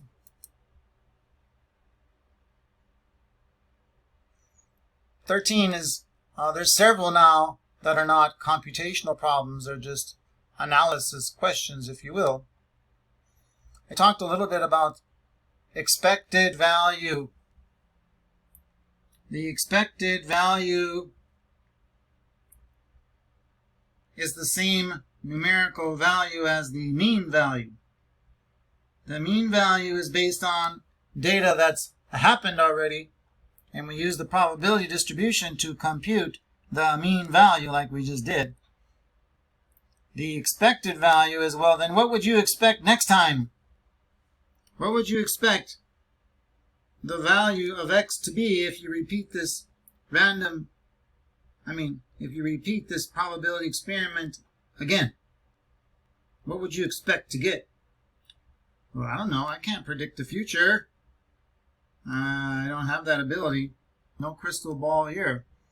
What do I expect the next time we randomly test 1,000 machine parts at that manufacturing plant? Well, I don't know.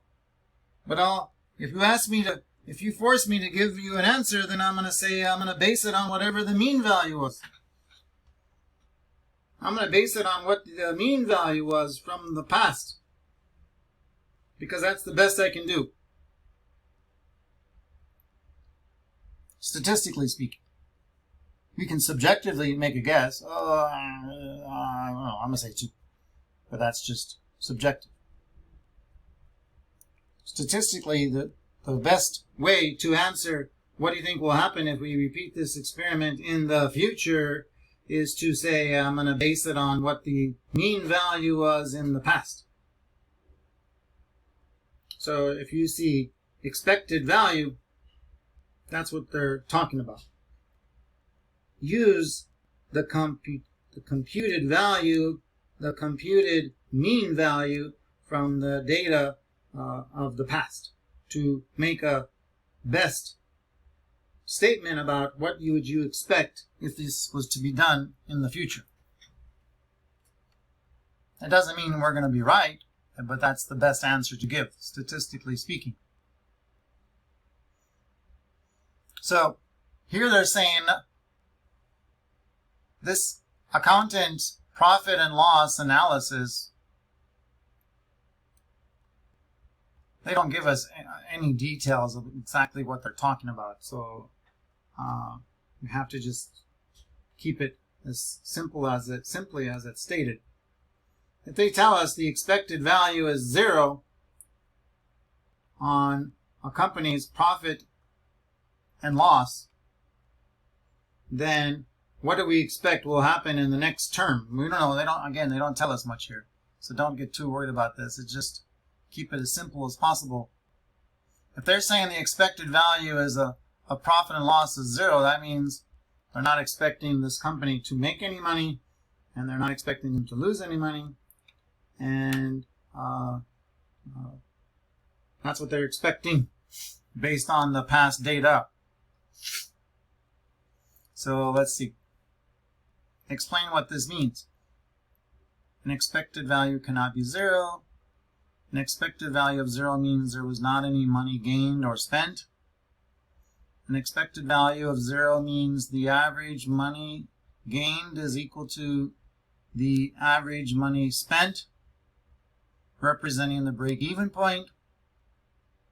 Since the expected value cannot be less than 0, an expected value of 0 means the average money gained is equal to or less the average money spent. Well, you can have an expected value that's negative. We don't want, if we're the company, if we're part of the company, we don't want the expected value to be a negative. That would mean the company lost money in that term. But it certainly can be negative.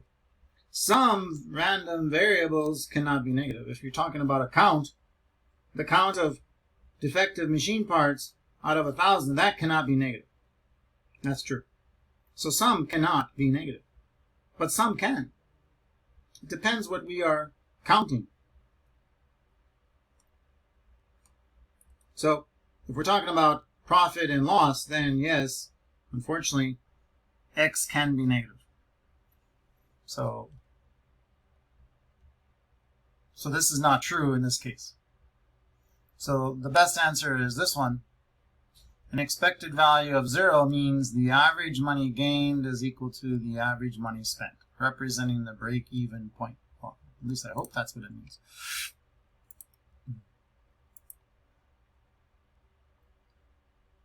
Yeah.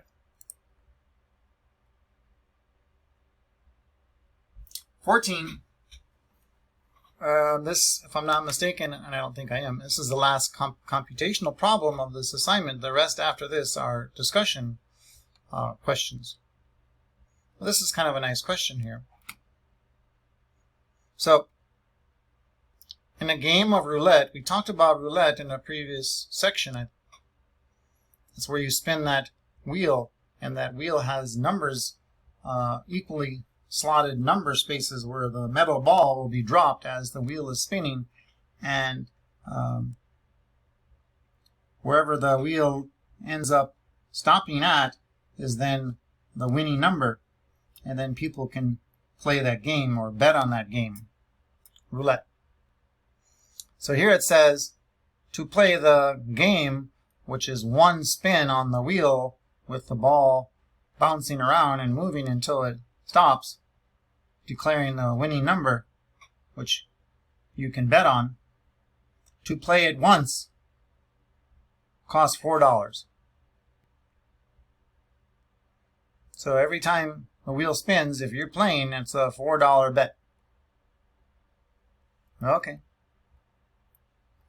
It says there's a number in the wheel slot that's a 26.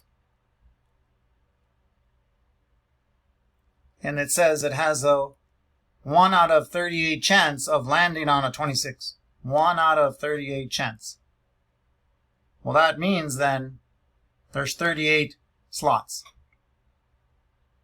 They could have come out and said it more friendly, but they chose not to.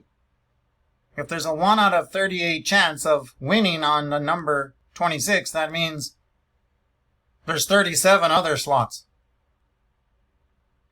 And every slot, so there's a total of the 37 slots plus this one, that's 38 slots. So we don't know if it's, so we know there's 38 slots. Okay. The probability of any one of those slots is equal to any other slot. So there's a 1 out of 38 chance for every one of those 38 slots. Okay. If the metal ball lands on the 26, the player gets, they're just giving us an example. There's nothing special about 26. They could have said the same thing about the number 5, or the number 1, or the number 38, if the numbers are 1 to 38. They don't tell us. It could be 0, 00, 1, 2, 3, 4, 5, all the way up to 36. They don't tell us, so we can't speculate. But we know there's 38 slots. If the metal ball lands on any slot, which has a 1 out of 38 chance of doing so, if you pick that slot on your bet, and they give us the example for 26, but it's the same if it was 24 or 12 or whatever. So basically, if you win and the ball lands where you bet on, then you win. You keep your $4 because you won the bet. And so your $4 is back in your pocket, plus you win an additional $140. You're like, great. Got to play this game. But according to these directions, that's the only way you can win. There actually is other ways to win on typical roulette games, but then it gets kind of complicated for this question. So they're just keeping it where you only win if the metal ball lands on the number you pick. And it has a 1 out of 38 chance of happening.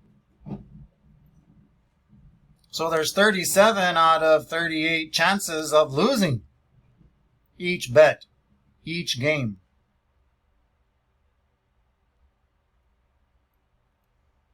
So, but if you do win, you get your $4 back that you put down to bet, to play the game, and then you win an additional $140. Otherwise, the player is awarded nothing. You lose your $4 bet, and the casino takes that $4 and says, thank you very much. And, yeah. Question. Find the expected value,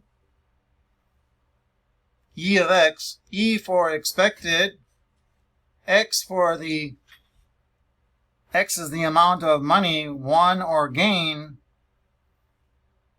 What can we expect if we play this game once? What is, an x represents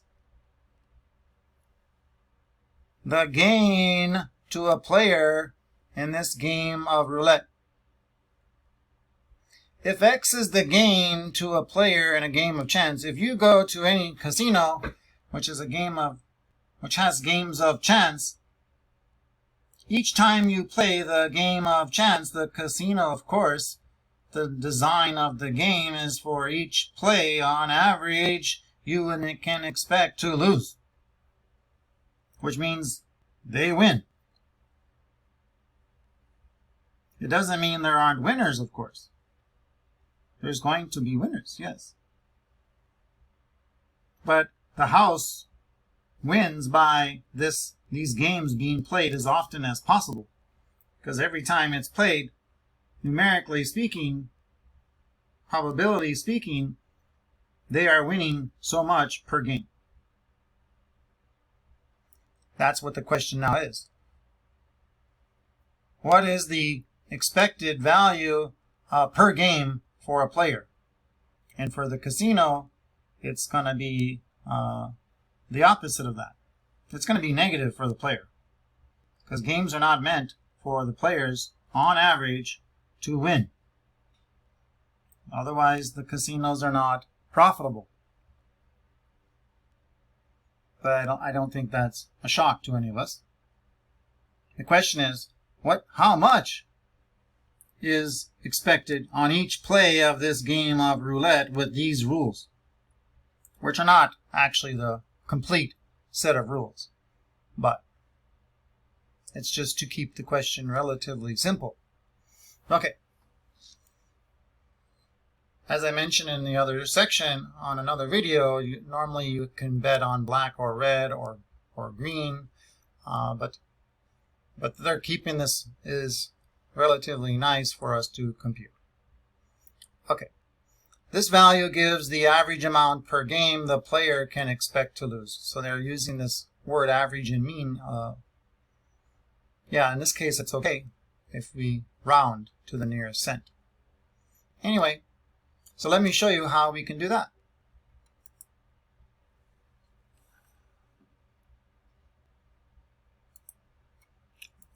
I want to check the time to make sure that I'm not going over 2 hours. So, in a game of roulette, there are 38 equal slots for the metal ball to land in. To play each game, it costs $4. The discrete random variable x is the count of winnings in any one spin, in any one game. One spin, each spin is a game. Each game or each spin you have a different value. The value of x for one person, well, it doesn't change much because either you win or you lose. That's why there's only 2 values of the random variable x in this case, because they made this only 2 choices. You either lose your bet, $4, or you win and you gain $140. You get your $4 back, but that's not a gain or a loss. That's just a tie, because that was your $4 to begin with, and then they give you an additional $140. So every time we perform this probability experiment, which is one spin of the wheel, which they call one game of roulette, the value of the random variable x, if x is the amount of gain for a player, which is what they're asking us, then either you lose, which happens 37 out of 38 chance. There's 37 out of a 38 chance. There's 37 slots that lose out of 38. There's only one slot out of 38 that wins. Not so good for the player. Okay. Then, based on this probability, doesn't matter if the probability distribution table has many values of x, like we had 1, 2, 3, 4, 5, and the other problem, we had 0, 1, 2, 3, 4, 5 for the machine parts. This only has 2 values, and yes, x can be negative. We lost. We lost our bet, $4 bet. And the chance of that happening is incredibly high. Don't play that game if that's the rules. In reality, this is more complicated, because otherwise no one would ever play this. It's not just this. So anyway, but this is just to get us started. The mean value of this discrete random variable x is, same computation. You take each x value in the table, each x value that is possible when you perform this probability experiment, multiply it by its probability value. Note, the mean value of this random variable x, mu of x, can also be thought of as the expected value of the random variable x. What can you expect in the future each time you play this game. Each time you repeat this probability experiment, what can you expect? I can expect whatever the mean value is from the past, unless the rules change. So if the rules don't change, then what I can expect in the future is based on what the mean value is from the past. And the past is based on the rules of the game. So we use the formula. So the mean value of x equals the x value, 140, positive $140, times its probability of happening, which is only 1 out of 38 chances, plus what's the other value of the random variable x? That's when we lose. How much? -$4 times its probability. What's the probability of getting x equals -4? Pretty high. 37 out of 38 chances. Multiply this out on your calculator, and I think I still have that.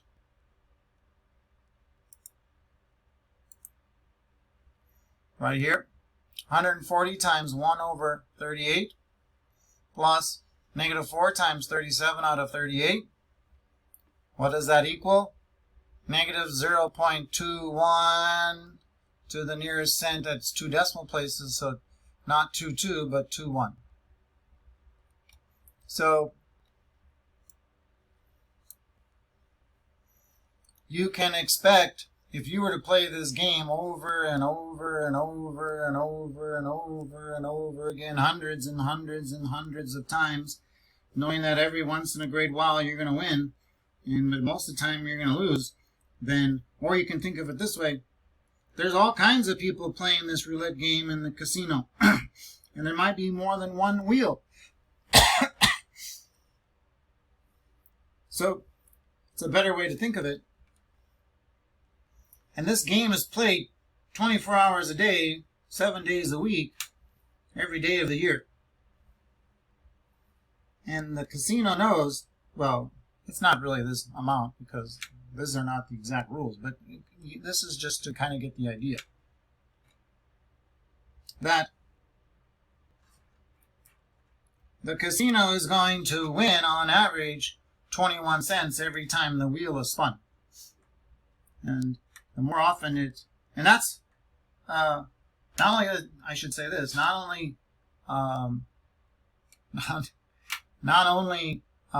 every time the wheel is spun, but for every single player that's playing the game, because there might be 10 people playing on that game, and so this is just for one player per game. Well, anyway, I don't want to go overboard here. So, well, the mean value of this probability experiment is -21 cents per game. So we can expect in the future to lose. What can we expect to be our gain if you play this game again and again and again and again and again in the future? 21 cents losing per game. Okay. And here is that. -21 cents, 0.21. And there's our friendly green check mark. And I hope that is okay. Okay, so I just wanted to go over a couple of the rest of the questions.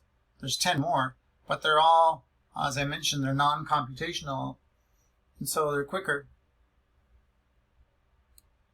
And if I'm not going to go over all of them because the ones that I don't talk about, I've already kind of gone over with you quite often in the discussion.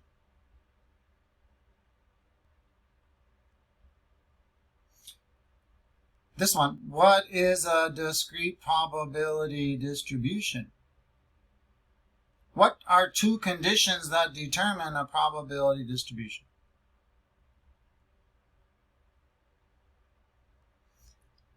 A discrete probability distribution lists probabilities. Yes, it does. but it says 2 conditions, so this is 1 condition. It lists each possible value the random variable can assume when you do the experiment. Yes, but that's only 1. So it's actually both of these together. A discrete probability distribution lists each possible value a random variable can assume. Loss of $4, gain of 140. That's the only 2 choices. Those are the only 2 values the random variable can assume. The reviewer's rating can only be a 1, 2, 3, 4, or 5. That's how the ratings were set up. The machine defects, that's a different story. It doesn't mean that it can only be 0, 1, 2, 3, 4, or 5, because it could actually be more. It just depends on what happened in the past. So I don't want to really get into that too much. But anyway, so the possible values each a random variable can assume together with its probability values. So should be that one.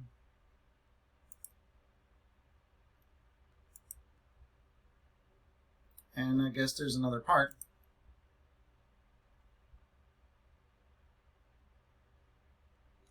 So now they're talking about what else determines a probability distribution.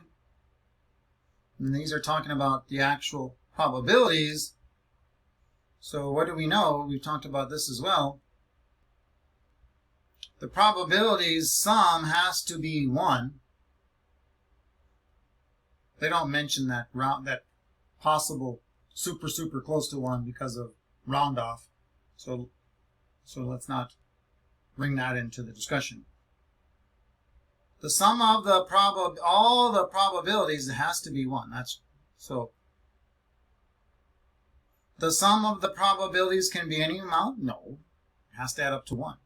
The sum of all probabilities can be any amount? No, it has to be 1. So these 2 are wrong. Even now we haven't read the other part. The sum of all the probability is 1, yes. The sum of all the probability is 1, yes. So it's either A or B. Now what's the difference between A and B?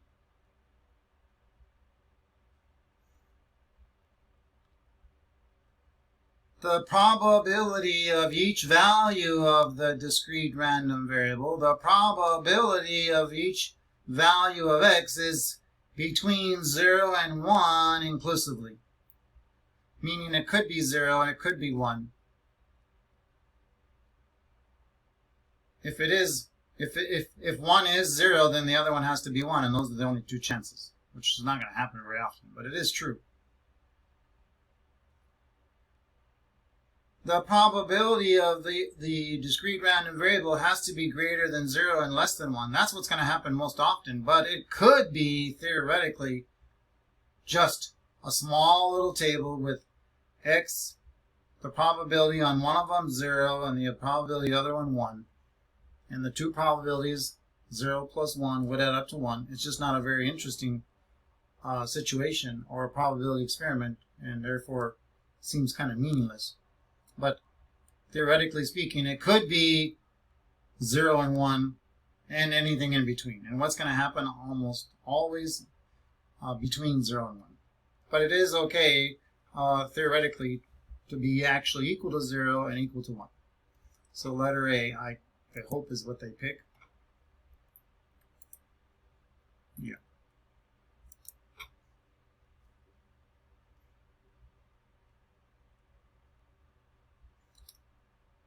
So I'm not going to answer these all with you. I'm just kind of reading these.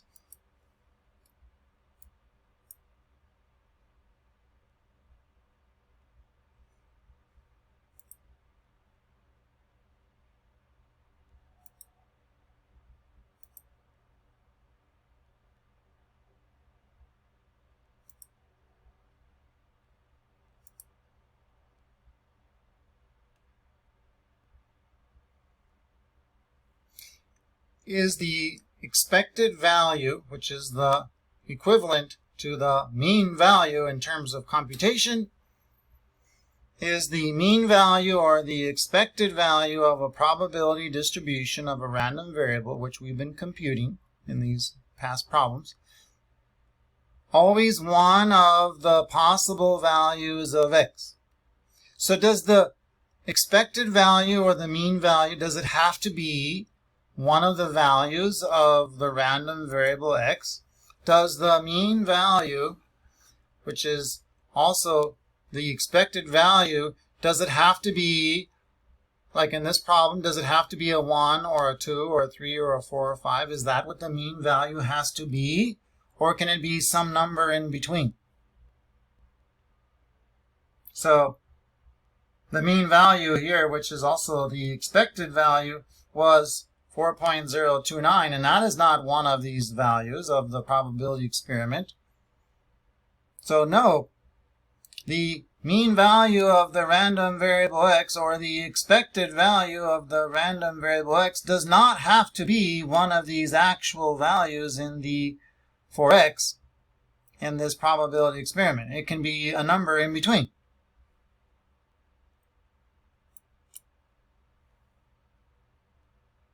Is the expected value always one of the possibilities of x?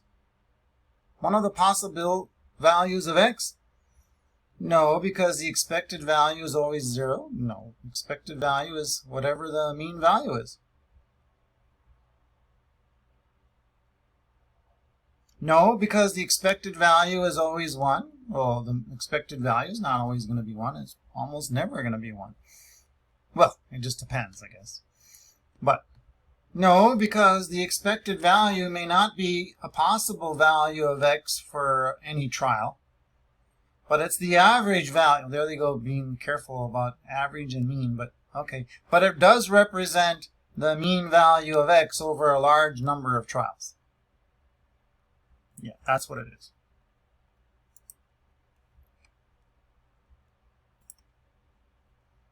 So I wouldn't be overly worried about this kind of question, but some are kind of really particular, but I hope it makes sense.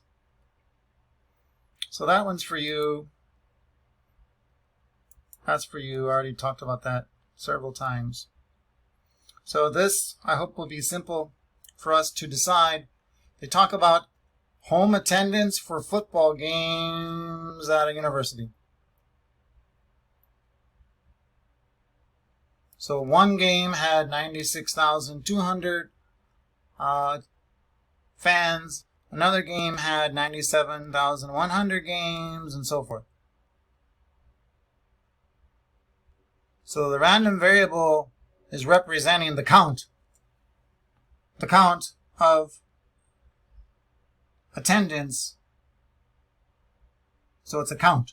And what happens when you, so the probability experiment here is you pick a random football game and then you do the count, the attendance count. And it was this once, it was this number another time, and this number another time, and so forth. So what kind of random variable are we talking about if it is a count? It's discrete because home attendance is a random variable that is countable. Countable. Home attendance is uncountable? No, it's countable. So discrete.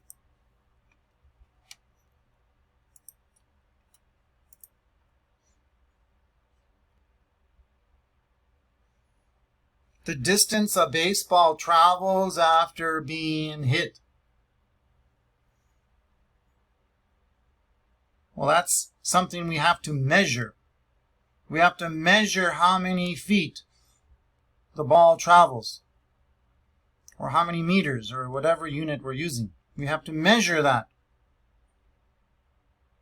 So if it's a measurement, the probability experiment would be the baseball is hit. Now we measure the distance it traveled.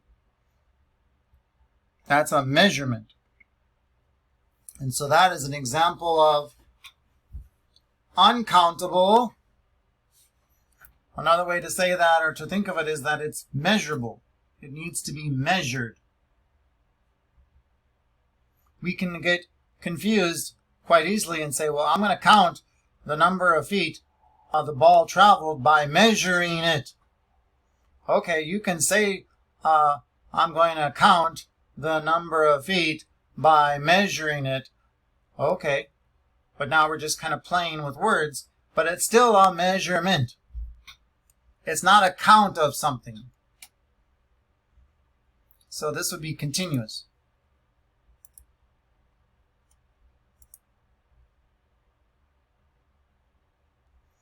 And I'll let you answer that one, and that one, and that one, and that one. Okay. Okay, class, so there we go. There's section 4.1. I hope the remaining problems I've given you all a reasonable opportunity to complete them and understand them without too much difficulty. And that's what I'm trying to do for you, okay, as your teacher here. So thank you for your time and your patience, and work hard, keep at it, stay positive, be curious, enjoy learning, and we'll see you next time on section 4.2 then. So this is Mr. King, of course, and if I can find my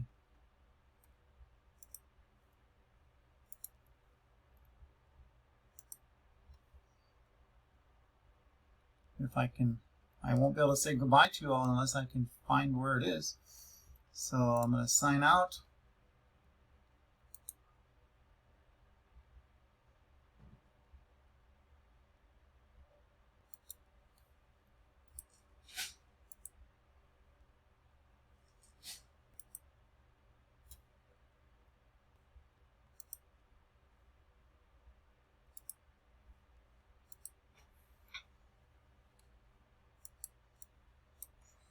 I hope something didn't go wrong.